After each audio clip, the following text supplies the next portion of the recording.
Estimados irmãos espíritas e não espíritas, sejam bem-vindos ao nosso canal. Inscreva-se, compartilhe, avalie.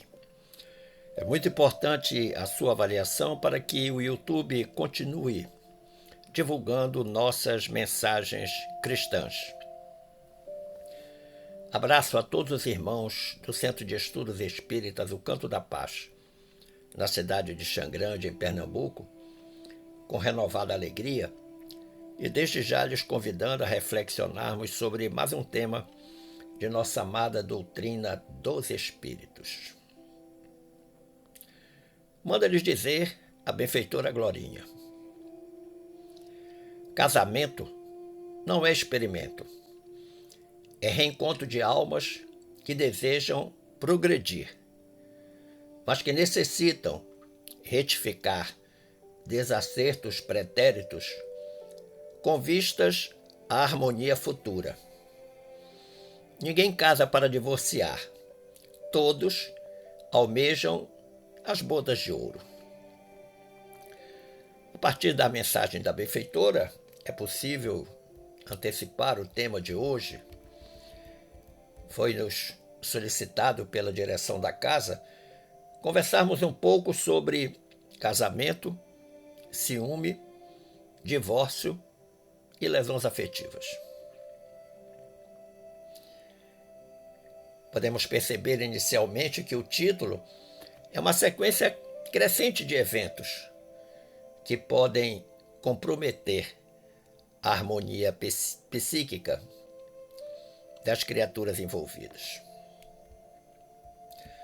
O nosso ponto de partida vai ser uma frase do confrade mineiro Haroldo Dutra Dias, que ele disse num congresso espírita na Paraíba. Em determinado momento, Haroldo disse assim: 98% dos casamentos são provacionais. É isso mesmo que você ouviu. 98% dos casamentos são provacionais. Você deve estar pensando, então, que situação difícil, hein? Casamento. Quando se fala em casamento, é preciso lembrar o anedotário nacional, que diz: é conhecido o ditado que equipara o casamento a uma fórmula matemática, uma soma de preocupações, uma subtração da liberdade, uma multiplicação de filhos e uma divisão de bens. Será que é por isso que os casamentos, 98% deles são provacionais? Mas você deve estar se perguntando e nos perguntando: o que pensa o Espiritismo sobre o casamento? E aí eu gostaria de convidar o amigo, a amiga, a revisitar a questão 695 de O Livro dos Espíritos. Porque nesta questão, Allan Kardec arguiu as venerandas entidades espirituais superiores, perguntando-lhes: será contrário à lei da natureza o casamento, isto é, a união permanente de dois seres? E os benfeitores espirituais responderam com objetividade: é um progresso na marcha da humanidade. O casamento é um progresso na marcha da humanidade. Se você for no volume 14 da obra Filosofia Espírita, esta obra é de autoria mediúnica do espírito Miramês. O espírito Miramês analisou todas as questões de O Livro dos Espíritos, 1009 para 2010,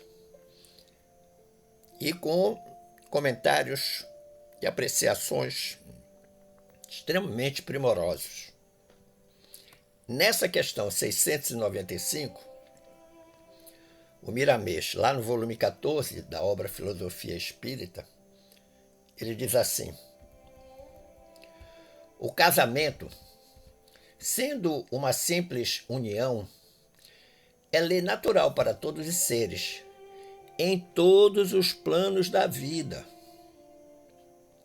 Mesmo nos planos espirituais mais próximos à Terra, os espíritos se unem para tarefas sagradas do aperfeiçoamento. Observemos a natureza. As pedras se unem, oferecendo maior segurança e firmeza à própria terra. As árvores, juntas, aliam as suas forças para a purificação do ar e a transmutação dos elementos, proporcionando melhoria de vida. Os animais andam unidos segundo a sua espécie, para que não falte o crescimento, reproduzindo-se na ordem a que pertence. E os homens, as criaturas humanas, não poderiam fugir à regra estabelecida pela lei do crescei e multiplicai, que é uma frase de Jesus. Então é muito primorosa essa observação do Miramês, mostrando inclusive os exemplos em a natureza. O casamento foi feito para o progresso daqueles que se casam. O progresso espiritual. E evidentemente que vem com toda a sorte de desafios. Daí o Haroldo Dutra Dias ter falado sobre a questão dos casamentos provacionais. Mas se o amigo continuar aí o Livro dos Espíritos, agora na parte terceira lá das leis morais, e observar a questão 701, que está no capítulo 4 desta parte terceira, esse capítulo 4 é sobre a lei de reprodução. Na questão 701, Kardec perguntou: qual das duas, a poligamia ou a monogamia, é mais conforme à lei da natureza? Olha que interessante a pergunta do Kardec. Qual das duas, a poligamia ou a monogamia, é mais conforme à lei da natureza? Evidentemente que ele deve ter ancorado essa pergunta na resposta da pergunta anterior que nós lemos, a 695. E os benfeitores e espirituais responderam para ele: a poligamia é lei humana, cuja abolição marca um progresso social. O casamento, segundo as vistas de Deus, tem que se fundar na afeição dos seres que se unem. Na poligamia não há afeição real, há apenas sensualidade. Perfeita a resposta dos espíritos. O Miramês, nesse volume 14 da Filosofia Espírita, também comenta essa questão 701. Ele diz assim: na poligamia há mais sensualidade do que amor. Alguma coisa na mesma linha que terminou a resposta dos espíritos para Kardec. Mas, com o tempo e a evolução dos sentimentos, a atração carnal passa a se modificar e tende a ganhar dimensão diferente, como o amor universal. Então ele já deu um passo a mais na interpretação da resposta dos espíritos, dizendo que a poligamia vai acabar e que vai haver uma mudança substancial por conta da evolução do sentimento, em que as criaturas chegarão à fase do verdadeiro amor universal. E ele diz mais, o Miramês: a humanidade já mostra sinais evidentes de melhoria neste campo. Porque o rei Salomão, diz-nos a história, tinha 1000 concubinas e uma mulher legítima. O faraó Ramsés II tinha 200 mulheres. E os sultões antigos não deixavam por menos. Porém, diz o Miramês, os tempos trouxeram modificações morais para essa gente, e não se vê os homens de hoje neste desregramento como no passado. A monogamia foi dominando pela força da evolução, de modo que a sociedade passou a modificar as suas leis. É o homem compreendendo naturalmente o valor, a importância, a beleza da monogamia. Mas agora vamos sair do Livro dos Espíritos e vamos para o Evangelho segundo o Espiritismo. Porque Allan Kardec, no item 3 do capítulo 22, escreveu algo importante sobre isso. Ele diz assim: na união dos sexos, de par com a lei material e divina, comum a todos os seres viventes, há outra lei divina, imutável como todas as leis de Deus, exclusivamente moral, a lei do amor. Queria chamar sua atenção para como o Kardec iniciou a redação. Na união dos sexos, de par com a lei material e divina. Então são dois vieses, duas dimensões distintas, uma dimensão material e uma dimensão divina. Então ele diz que existe uma lei que é superior a esta lei que cuida do material e do divino, que é uma lei humana, que é a lei exclusivamente moral, que é a lei do amor.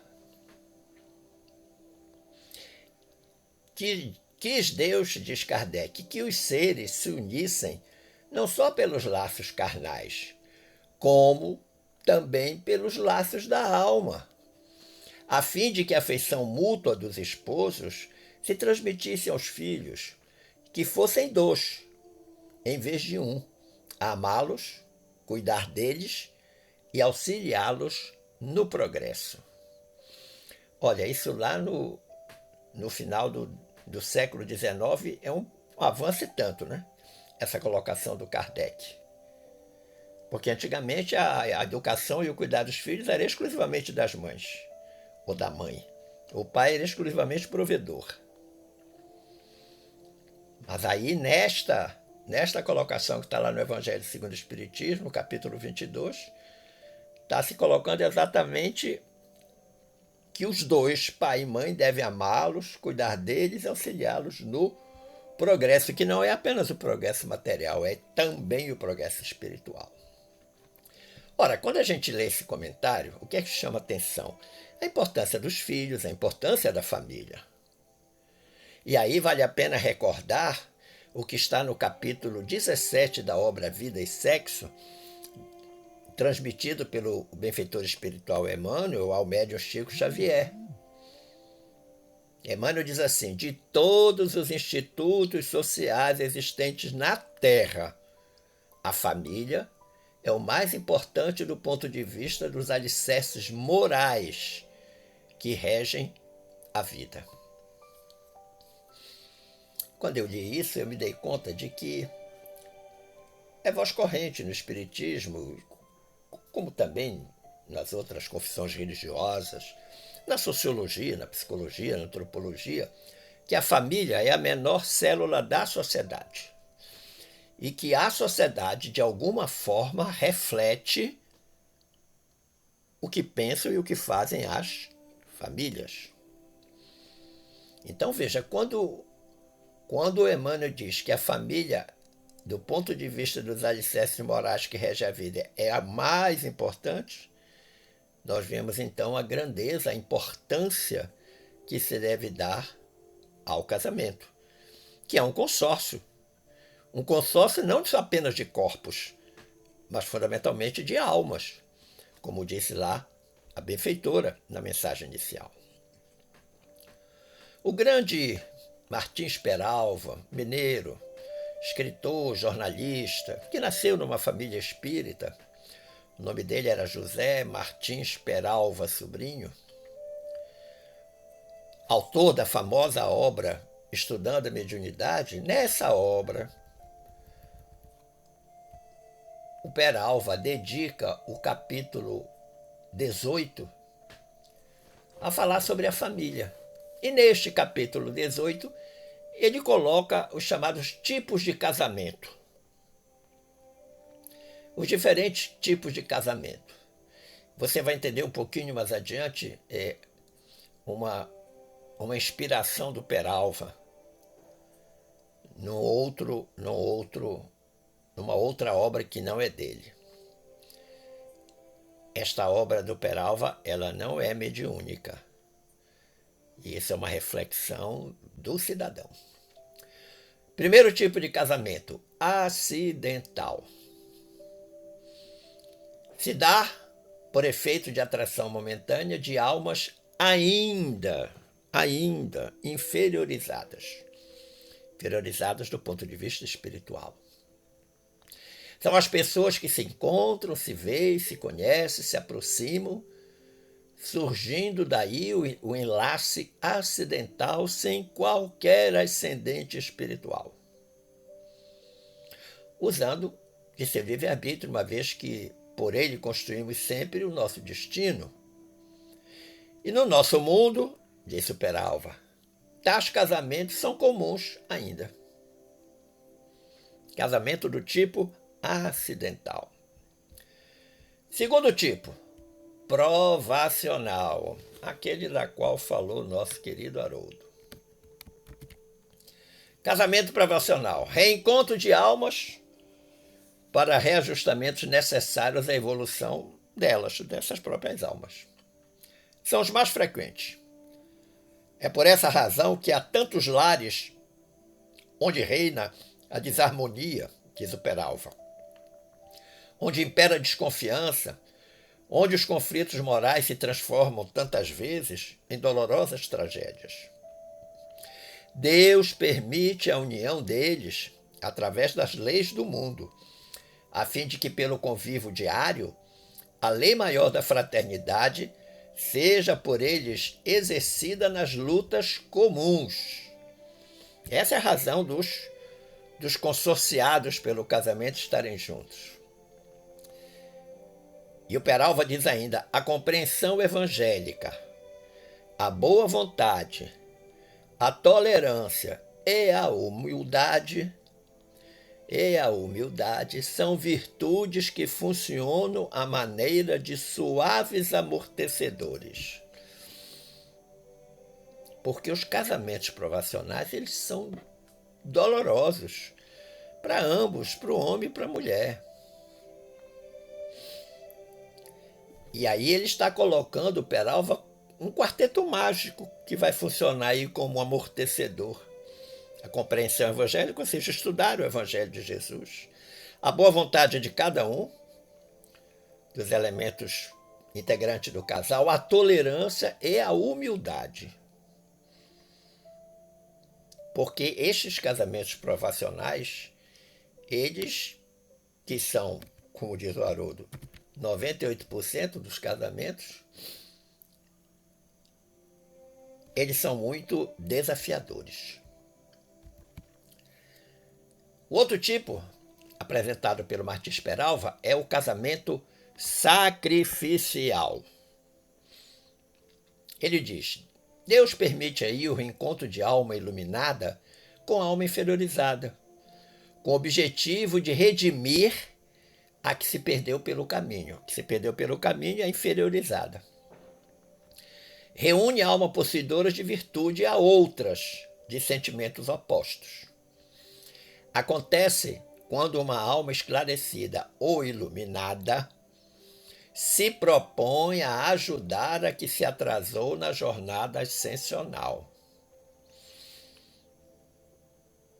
Tem alguma coisa assim, a lógica, né? Muito parecida com a de Alcione lá na obra Renúncia.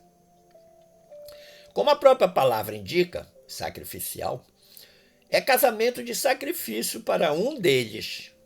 Evidentemente que é o da alma iluminada, porque a inferiorizada seguramente não vai passar toda a dificuldade, embora essa questão de inferioridade dela possa lhe servir de constrangimento moral. E o sacrificado, tanto pode ser a mulher como o homem, é alguém que ama não pode ser feliz porque deixou na retaguarda uma circunstância de torturado, de sofredor, alguém que foi objeto da sua afeição.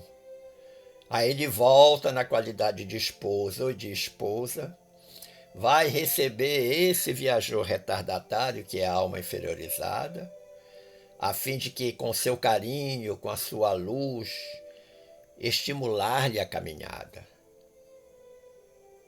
E aí o Peralva disse algo muito interessante. Disse: o evangelho nos lares, como em toda parte, funciona a maneira de estimulante da harmonia e construtor do entendimento. Eu achei fantástica essa colocação dele. Então veja o evangelho lá, a importância que passa a ter nessa questão do casamento sacrificial. O outro tipo de casamento é o casamento afim. Claro, é algo que vem da lei da afinidade, em que reencontram-se corações amigos para a consolidação de afetos. São os que reúnem almas esclarecidas e que muito se amam. São espíritos, diz o Peralva, que pelo casamento, no doce aconchego do lar, consolidam velhos laços de afeição. Nós comumente dizemos que são casamentos que geram famílias extremamente felizes. E o quinto e último tipo é o transcendente. O Peralva diz que o casamento transcendente é de almas engrandecidas no bem, que se buscam para realizações imortais. São constituídos por almas que se reencontram no plano físico para as grandes realizações de interesse geral. A vida desses casais, diz o Peralva, encerra uma finalidade superior. O ideal do bem e do belo enche-lhe as horas, e os minutos, repletando-lhes as almas de doce ventura, acima de quaisquer vulgaridades terrenas, acima das emoções inferiores, é amor puro e santo. Olha que interessante. Eu disse há pouco que ficava uma impressão de que o Peralva tinha tido uma inspiração, ou tinha se inspirado em algo que eu pessoalmente não posso garantir, mas fiquei com a ideia de que parece que ele inspirou-se no capítulo 38 da obra Nosso Lar, do André Luiz, que foi lançado em 1944. Esse livro do Peralva, Salve Melhor Juízo, é de 1998, 54 anos depois. Porque lá nessa obra, Nosso Lar, no capítulo 38, o André Luiz diz que existem 4 tipos de casamento.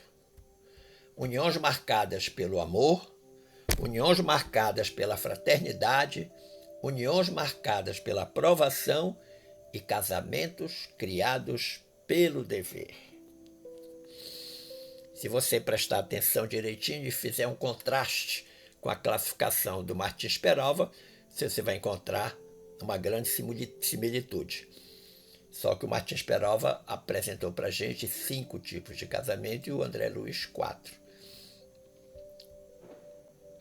Agora, chamou a atenção que quando eu fui lá no capítulo 20 de Nosso Lar, há uma constatação dolorosa feita pelo André Luiz, que está na página 113 da obra Nosso Lar. Nosso Lar foi lançado em 1944. O André Luiz diz: na fase atual evolutiva do planeta, existem na esfera carnal raríssimas uniões de almas gêmeas, reduzidos matrimônios de almas irmãs ou afins e esmagadora porcentagem de ligações de resgate. O maior número de casais humanos é constituído de verdadeiros forçados sob algemas. Olha que interessante. Então o desafio é grande.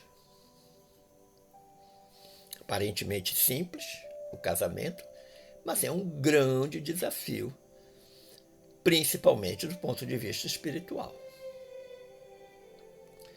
Mas vamos agora ao segundo tópico da palestra, algo que está presente também quando há relação entre seres humanos.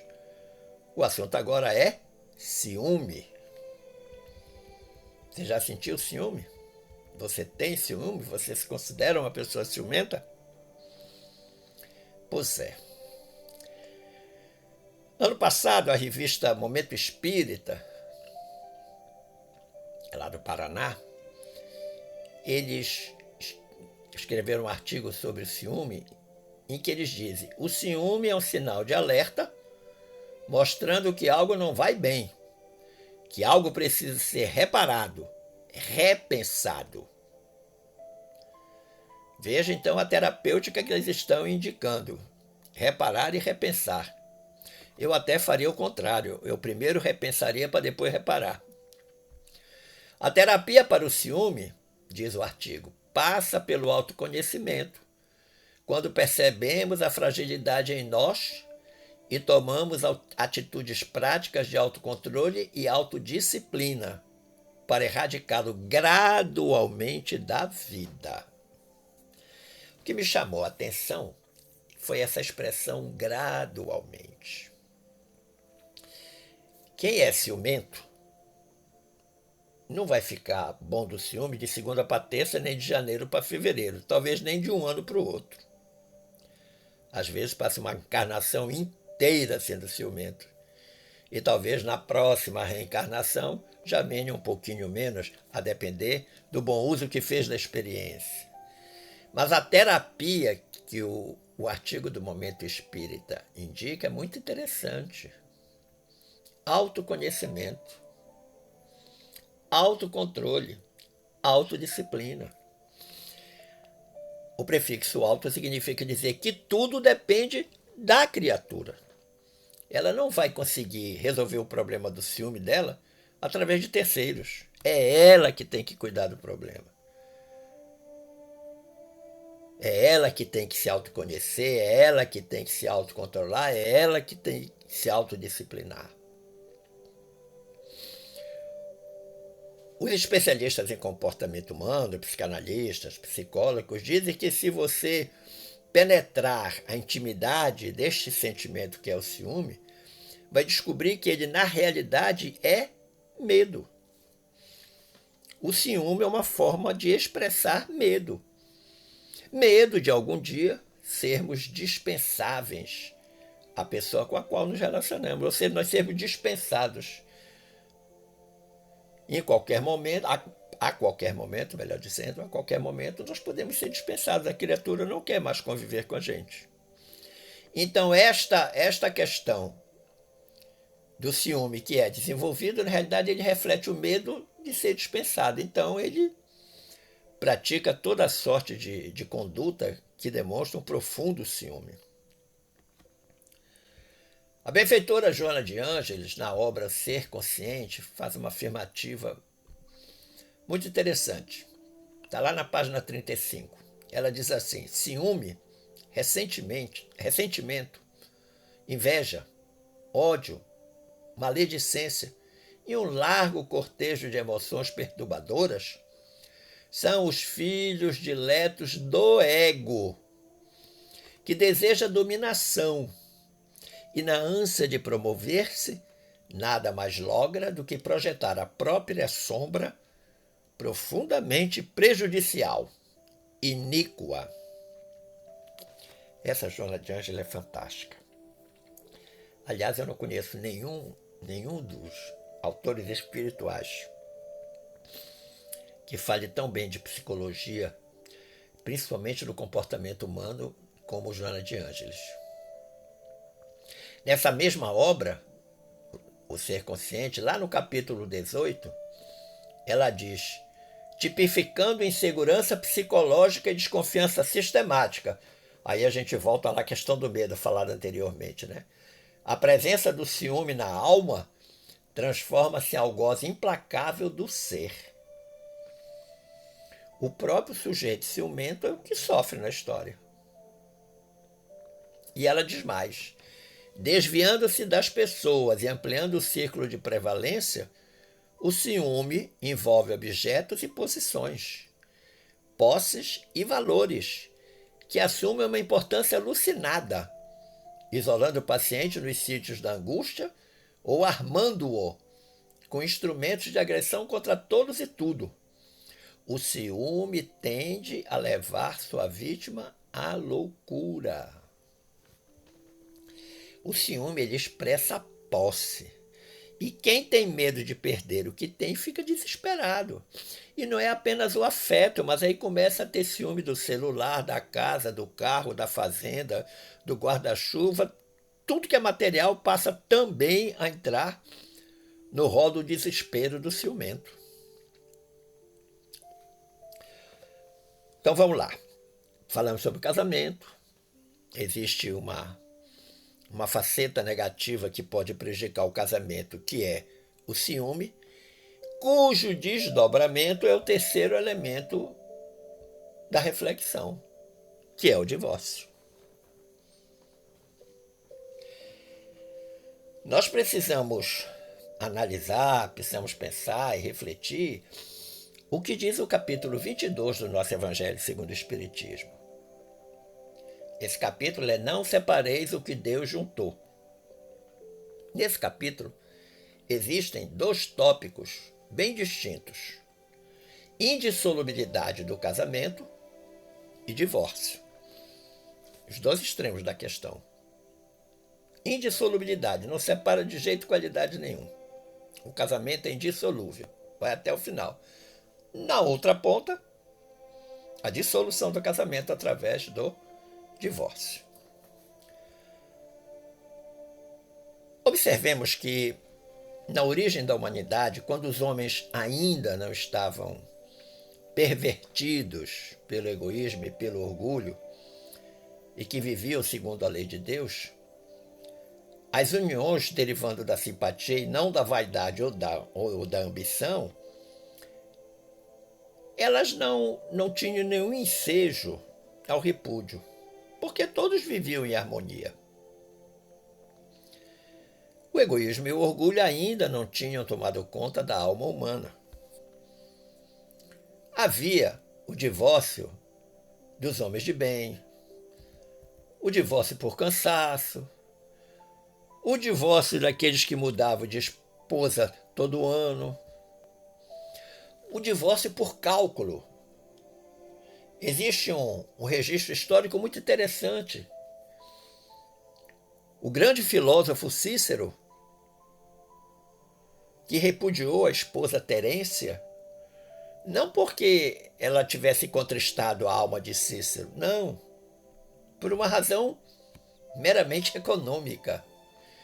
Porque Cícero estava envolvido em muitas dívidas, com muitos credores, e à sua época, toda vez que se trocava de esposa, a esposa trazia um dote. Então Cícero repudia Terência, separa-se dela para casar com uma outra criatura que traria um novo dote e através do qual ele poderia satisfazer os seus credores. Olha que interessante. É uma coisa meio difícil da gente entender e aplicar no dia de hoje. Havia também o divórcio por generosidade. E esse é tão esquisito quanto o do Cícero com a Terência, que era o divórcio por cálculo. O melhor exemplo que se tem é o de Catão. Catão observou que a mulher dele, que chamava-se Márcia, agradava muito um grande amigo dele chamado Hortêncio. Então Catão resolve presentear Hortêncio com a sua esposa Márcia. Então a esposa naquela época era como um bibelô, era como um guarda-chuva, era como um objeto qualquer, você podia presentear. Era o famoso divórcio por generosidade. A pessoa se separava, se afastava e doava a ex-esposa para alguém que fosse muito seu amigo. E para o Espiritismo? Para o Espiritismo, o divórcio é uma lei humana que precisa ser utilizada de acordo com cada cultura, de acordo com os costumes, de acordo com a época. Mas existe um elemento que é fundamental a ser considerado, que é exatamente o momento em que não se leva mais em consideração a lei do amor. A lei que vige ou que deve vigir no consórcio entre as criaturas não é a lei do amor. Quando esta lei do amor acaba entre as criaturas, o divórcio acaba sendo a única solução. Razão pela qual a doutrina não condena o divórcio, já que essa separação só formaliza aquilo que já estava desfeito há algum tempo.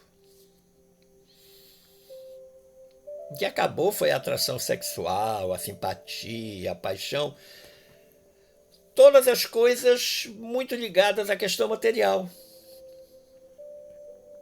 E a questão espiritual, então, essa já nem se fala, já nem conta. Sobre esse assunto divórcio, existem algumas contribuições que eu encontrei na literatura, são muitas, mas eu tive de selecionar 2 ou 3, para que a gente perceba como o divórcio é visto pelo Espiritismo e por espíritas. Para Emmanuel, benfeitor de Chico Xavier, o divórcio deve ser cogitado como medida de última instância. Quer dizer que nós falamos um pouquinho atrás, né? Há pouco tempo. O Emmanuel diz assim: inegavelmente, não se te nega o direito de adiar realizações ou dilatar o prazo destinado ao resgate de certos débitos, de vez que ninguém pode aceitar a criminalidade em nome do amor. Isso é algo que é chocante, né? Quando a gente ouve dizer que matou por amor. Como matou por amor? Isso não existe.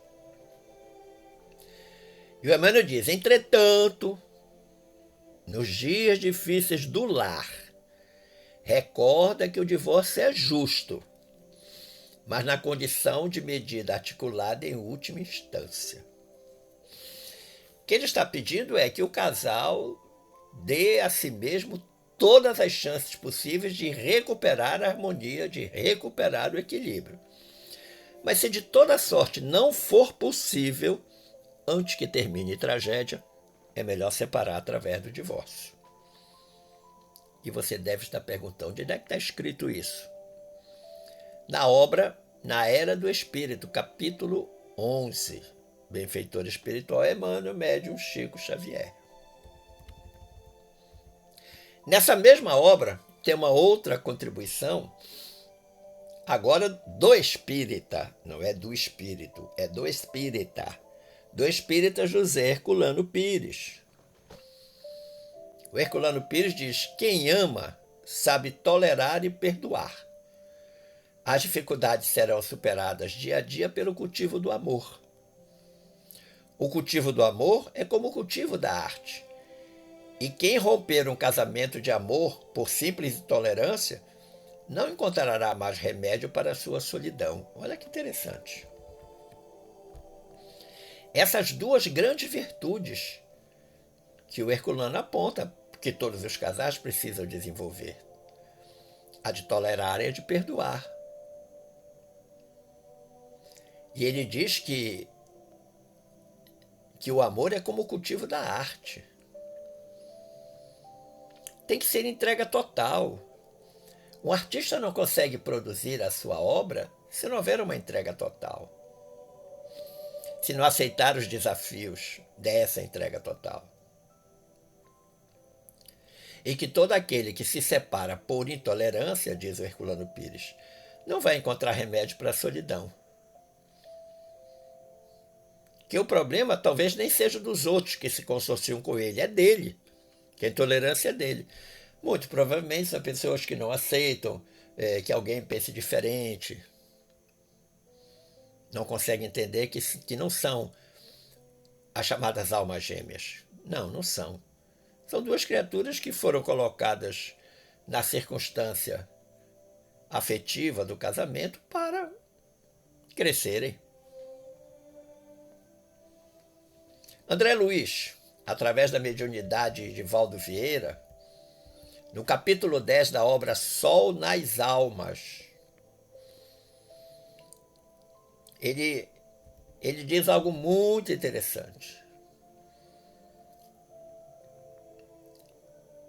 Ele equipara o divórcio a uma decisão, uma realização adiada. Ele diz: divórcio, edificação adiada.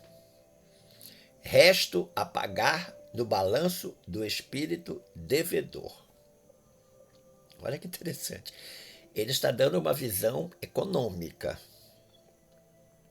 Isso geralmente porque um dos cônjuges, sócio na firma do casamento, veio a esquecer que os direitos na instituição doméstica somam deveres iguais.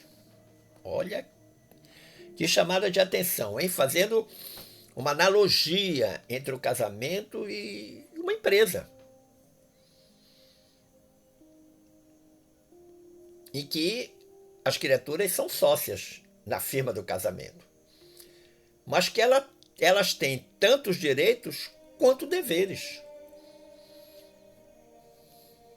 E muitas vezes um dos cônjuges acha que só ele tem direitos, ou só ela tem direitos. E aí o André Luiz diz: auxiliemos na terra a compreensão do casamento como sendo um consórcio de realizações e concessões mútuas, cuja falência precisa evitar. Retorna a questão lá do economês, da economia. Bom, casamento, ciúme, divórcio. O que sobra disso tudo? Lesões afetivas. Decorrência desses estágios anteriores, casamento, ciúme, divórcio, inexoravelmente as criaturas enfrentarão dor e sofrimento consequente dessas lesões afetivas, porque dói, machuca, incomoda, muitos ficam revoltados. Há criaturas que depois de passar por esse périplo de desacertos chegam inclusive ao suicídio.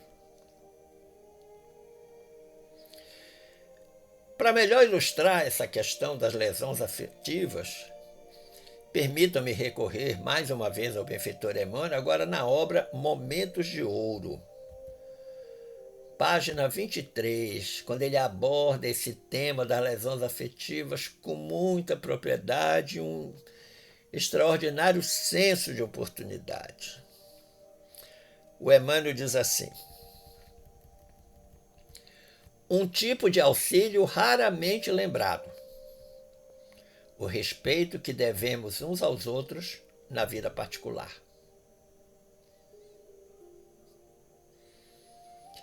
Isso é algo que às vezes falta entre os casais.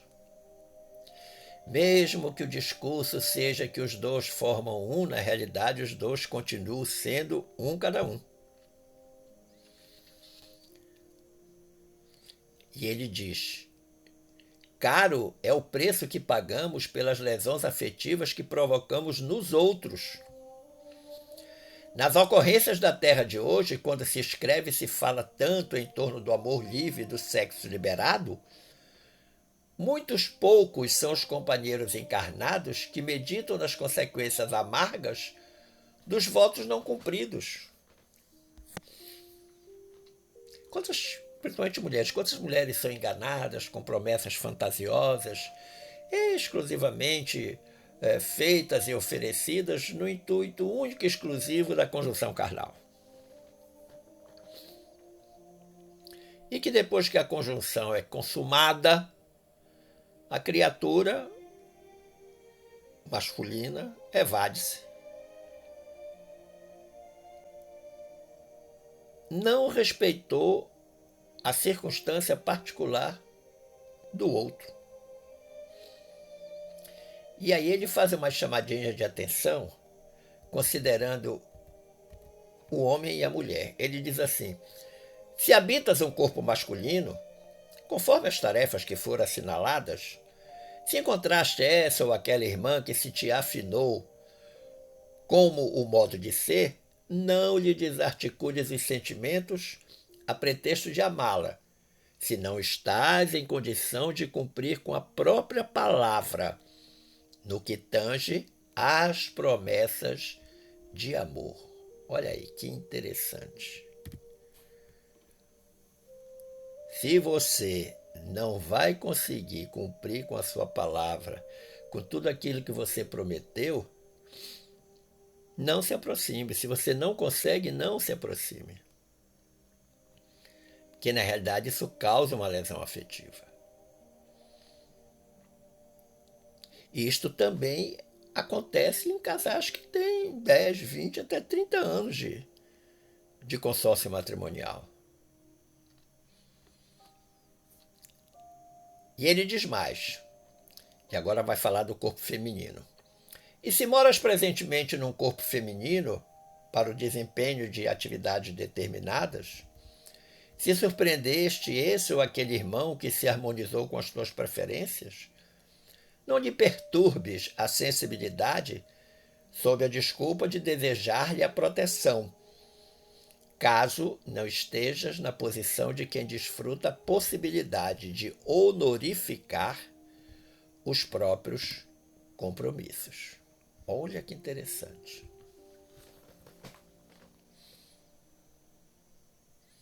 Não comeces um romance de carinho a dois quando não possas nem queiras manter-lhe a continuidade. E aí ele vai dizer: todos nós, os espíritos vinculados à evolução da Terra, estamos altamente compromissados em matéria de amor e sexo. E em matéria de amor e sexo irresponsáveis, não podemos estranhar os estudos respeitáveis nesse sentido, porque um dia todos seremos chamados a examinar semelhantes realidades, especialmente as que se relacionem conosco, que podem, efetivamente, ser muito amargas, mas que devem ser ditas. Olha que interessante. Quantas pessoas são iludidas, são enganadas apenas para a satisfação de um prazer carnal do outro ou da outra,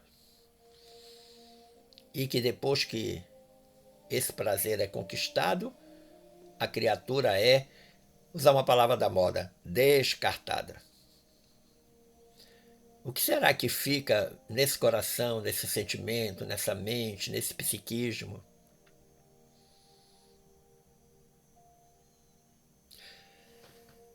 Conclusivamente, meu amigo, minha amiga, vamos novamente recorrer ao benfeitor Emmanuel, agora numa outra obra. O título da obra é Fé, Paz e Amor. Na página 92 dessa obra, Fé, Paz e Amor, o Emmanuel diz o seguinte: se encontrastes em casa o campo de batalha em que sentes compelido a graves indenizações do pretérito, não te detenhas na dúvida. Suporta os conflitos, a própria redenção, com o valor moral do soldado que carrega o fardo da própria responsabilidade, enquanto se desenvolver a guerra que foi trazido. Não te esqueças de que o lar é o espelho, onde o mundo contempla o teu perfil. E por isso mesmo, intrépidos e tranquilos nos compromissos esposados, saibamos enobrecê-los e santificá-los. Traduzindo, se você percebe que o seu casamento é 100% provacional, que há um uma grande encrenca do passado a ser reajustada, do passado espiritual a ser reajustada, não fique na dúvida quanto a isso. Aceite a dificuldade, aceite a luta, não esmoreça. Sempre lembrando, como ele diz, que o lar é o espelho onde o mundo contempla o teu perfil. E se você efetivamente esposou e tem conhecimento, ciência e consciência dos compromissos, cumpra esses compromissos com nobreza e santidade. Essa é a recomendação do Emmanuel. Esperando ter contribuído para o entendimento deste tema, eu agradeço o carinho da atenção, as boas vibrações dispensadas e desejo que fiquemos todos em paz com Jesus. Forte abraço!